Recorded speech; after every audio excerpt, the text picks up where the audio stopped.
नमस्कार, मी धनाजी भांगे.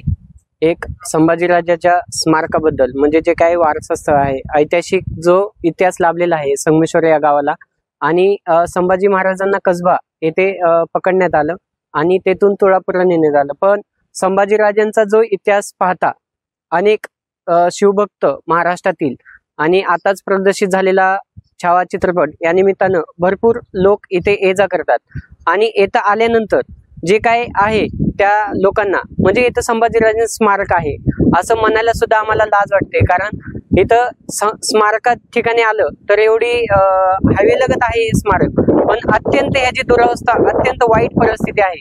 इथं स्मारक आहे म्हणून सुद्धा आम्ही म्हणू शकत नाही, कारण येथे प्रचंड गवत आणि झालेली दुरावस्था अशी येथे झाले. पण यातून एकच मागणी आहे की आताच लोकांनी यात जे राजकीय असतील किंवा सामाजिक असतील किंवा शिवभक्त असतील यांनी सर्वांनी लक्ष घालून येथे एक चांगलं सुसज्ज असं स्मारक व्हावं ही एक माफक अपेक्षा व्यक्त करतो. धन्यवाद.